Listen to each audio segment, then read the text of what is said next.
नमस्कार और स्वागत है इस खास चर्चा में। आज हम एक ऐसे मुद्दे की परतें खोलने जा रहे हैं जिसके बारे में शायद बहुत लोग जानते नहीं, लेकिन ये चुपचाप कई लोगों की जेब पर असर डालता है, खासकर महिलाओं की। हाँ, पिंक टैक्स। तो आज हमारा मकसद क्या है? हम ये समझने की कोशिश करेंगे कि आखिर ये पिंक टैक्स भला क्या है। नाम सुन के लगता है कोई सरकारी टैक्स होगा शायद, हाँ, नाम थोड़ा कंफ्यूजिंग है। लेकिन ऐसा बिल्कुल नहीं है। तो फिर सवाल ये उठता है कि क्यों अक्सर महिलाओं को पुरुषों के बिल्कुल वैसे ही दिखने वाले प्रोडक्ट्स और सर्विसेज के लिए ज्यादा कीमत चुकानी पड़ती है।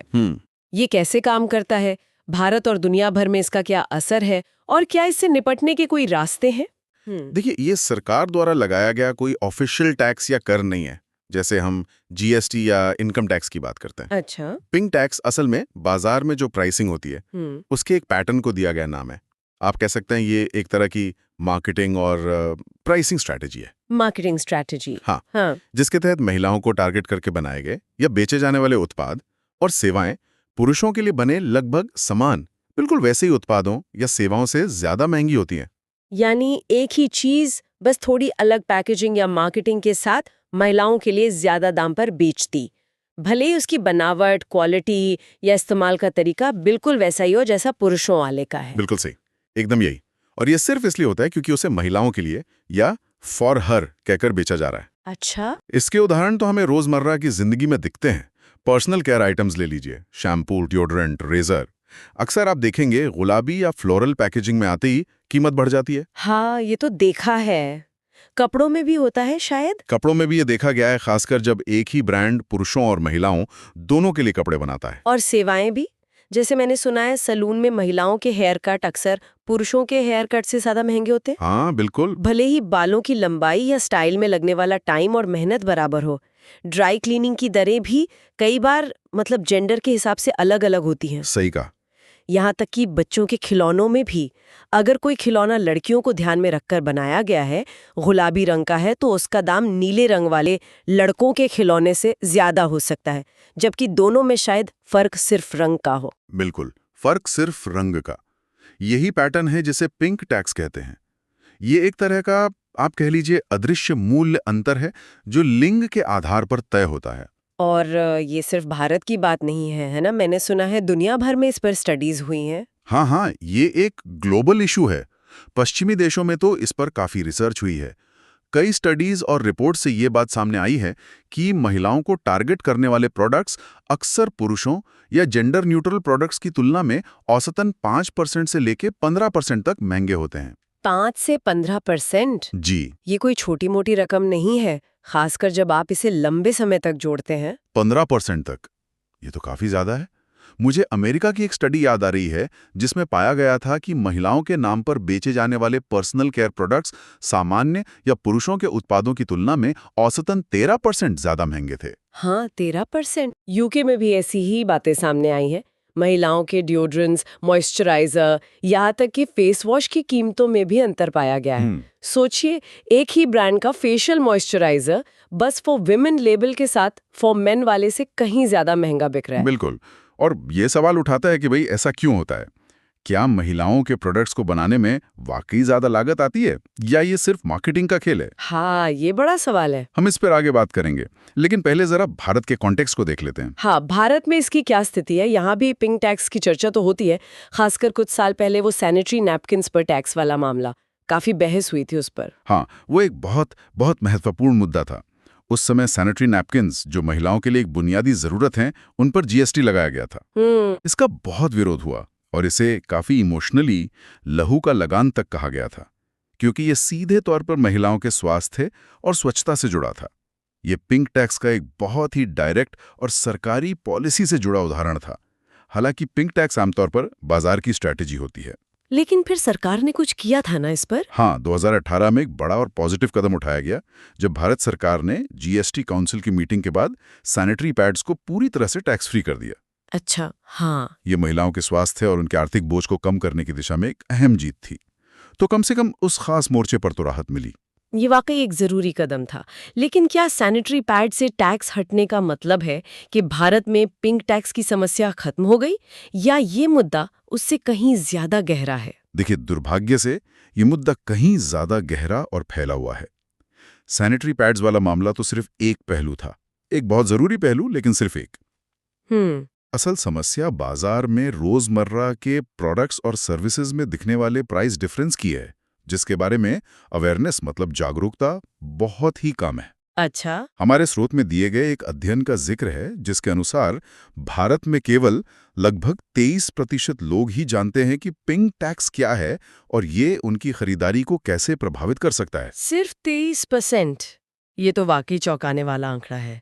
इसका मतलब है कि लगभग 3/4 आबादी इस बात से अनजान है कि वे शायद एक ही जैसी चीज के लिए सिर्फ इसलिए ज्यादा पैसे दे रहे हैं क्योंकि वो महिलाओं के लिए के तौर पे बेची जा रही है। हाँ बिल्कुल, और यही जागरूकता की कमी सबसे बड़ी चुनौतियों में से एक है।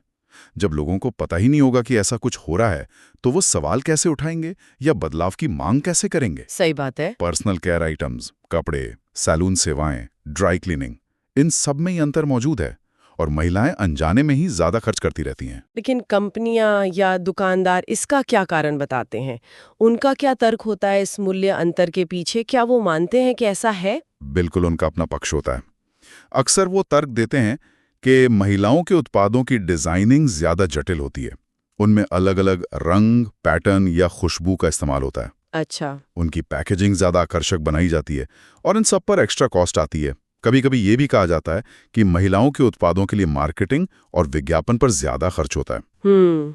यानी उनका कहना है कि ये ज्यादा कीमत असल में बढ़ी हुई लागत को दर्शाती है, न कि जेंडर बेस्ड भेदभाव को। इसमें कुछ सच्चाई हो सकती है क्या? थोड़ी बहुत। कुछ हद तक हो सकती है शायद, लेकिन यहीं पर मामला थोड़ा पेचीदा हो जाता है। सवाल यह है कि क्या पैकेजिंग या रंग का थोड़ा सा अंतर कीमत में 10-15% के बड़े अंतर को सही ठहराता है। हाँ, ये बात तो है। कई मामलों में जब प्रोडक्ट्स का विश्लेषण किया गया तो पाया गया कि अंदर की सामग्री मतलब इंग्रेडिएंट्स या जो कोर प्रोडक्ट है वो लगभग एक जैसा ही था।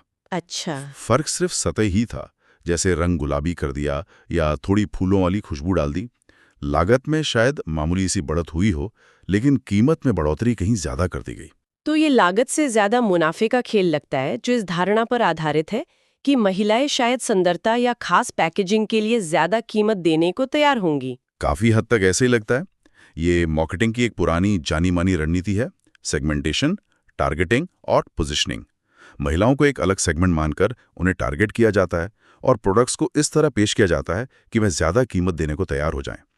और क्योंकि इस पर कोई स्पष्ट कानूनी रोक टोक नहीं है तो ये चलता रहता है। आपने कानूनी रोक टोक की बात की, क्या भारत में पिंक टैक्स को लेकर कोई कानून नहीं है? मतलब कोई स्पेसिफिक लॉ? देखिए, सीधे तौर पर पिंक टैक्स को डिफाइन करने वाला या जेंडर बेस्ड प्राइस डिस्क्रिमिनेशन को रोकने वाला कोई स्पेसिफिक कानून भारत में फिलहाल नहीं है। ओहो। और यही सबसे बड़ी चुनौती है। कोई ऐसा क्लियर कानूनी ढांचा नहीं है जिसके तहत कोई कंज्यूमर जाकर शिकायत कर सके कि भाई मुझसे समान उत्पाद के लिए सिर्फ लिंग के आधार पर ज्यादा कीमत वसूली गई है। तो अगर कानून नहीं है और जागरूकता भी कम है, सिर्फ 23%, तब तो कंपनियां ये आसानी से करती रहेंगी। हाँ, ये एक बड़ी बाधा है। कानूनी स्पष्टता न होने से इसे रोकना मुश्किल हो जाता है। इसके अलावा जैसा हमने बात की, अवेयरनेस की कमी एक और बड़ी प्रॉब्लम है। लोग या तो इस अंतर पर ध्यान नहीं देते या फिर इसे नॉर्मल मान लेते हैं, ये सोच करके अरे महिलाओं की चीजें तो महंगी होती ही हैं। इस मानसिकता को बदलना भी जरूरी है। हाँ, ये माइंडसेट वाली बात भी है। तो फिर समाधान क्या है? अगर कानून नहीं है, जागरूकता कम है, तो क्या कुछ किया ही नहीं जा सकता? हमारे स्रोत क्या रास्ते सुझाते हैं? कुछ तो होगा। नहीं, ऐसा नहीं है कि कुछ नहीं किया जा सकता। बिल्कुल रास्ते हैं। स्रोत कई दिशाओं में समाधान सुझाते हैं। सबसे पहला और शायद सबसे महत्वपूर्ण कदम है रेगुलेटरी प्रावधान बनाना। रेगुलेटरी प्रावधान मतलब? यानी ऐसे नियम या गाइडलाइंस तैयार करना जो कंज्यूमर राइट्स की रक्षा करें और कंपनियों को स्पष्ट रूप से समान या काफी हद तक समान उत्पादों के लिए लिंग के आधार पर अलग अलग कीमत रखने से रोकें। यह आसान नहीं होगा क्योंकि समान उत्पाद को डिफाइन करना अपने आप में एक चुनौती है, पर इसकी शुरुआत जरूरी है।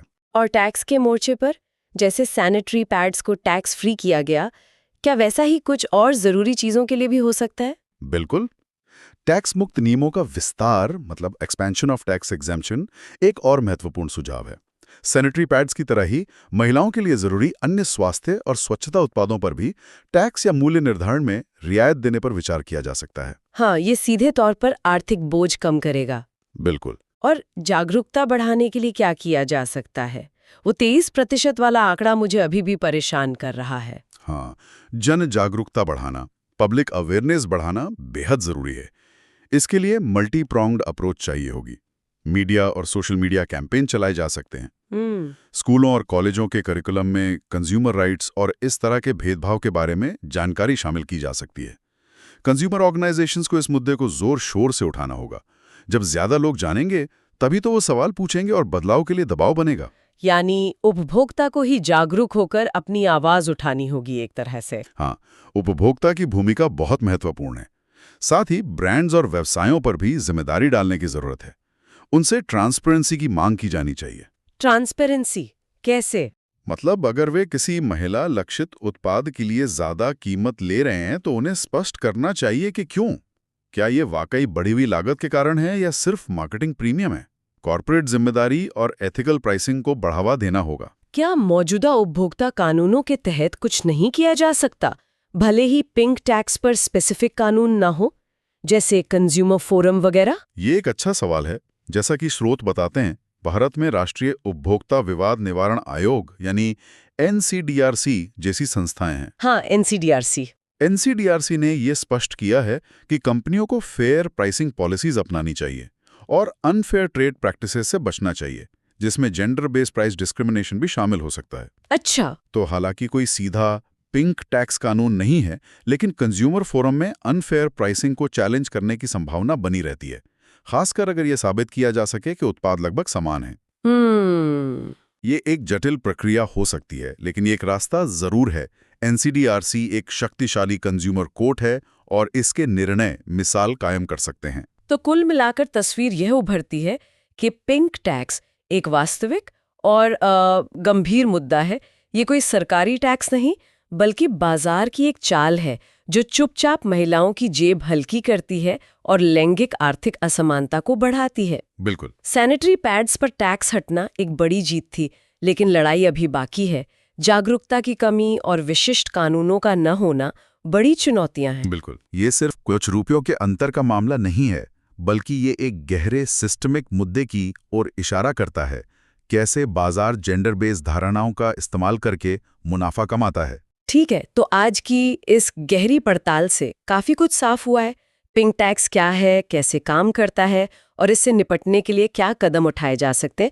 हमने इन सब पर बात की और जाते जाते श्रोताओं के लिए सोचने के लिए एक बिंदु छोड़ जाते हैं। देखिए, पॉलिसी लेवल पर बदलाव जैसे GST छूट या नए नियम बनाना तो जरूरी है ही जी, लेकिन क्या हम व्यक्तिगत स्तर पर भी कुछ कर सकते हैं? हाँ, जैसे हमें ये भी सोचना होगा कि हमारी अपनी खरीदारी की आदतें और मार्केटिंग के प्रति हमारी प्रतिक्रिया इन मूल्य अंतरों को कितना बढ़ावा देती हैं। क्या हम अक्सर गुलाबी रंग, खास खुशबू या महिलाओं के लिए लेबल देखकर अनजाने में ज्यादा कीमत चुकाने को तैयार हो जाते हैं? सोचने वाली बात है। कानूनों के अभाव में भी क्या हमारी व्यक्तिगत जागरूकता, थोड़ी सी रिसर्च और दुकानों पर या ऑनलाइन सवाल पूछने की हिम्मत कि भाई ये प्रोडक्ट मेल वर्जन से महंगा क्यों है, क्या ये इस अदृश्य टैक्स के खिलाफ एक छोटा सा प्रतिरोध खड़ा कर सकती है? क्या कंज्यूमर के तौर पर हमारी पसंद में इस भेदभाव को चुनौती देने की ताकत है? ये सोचना जरूरी है।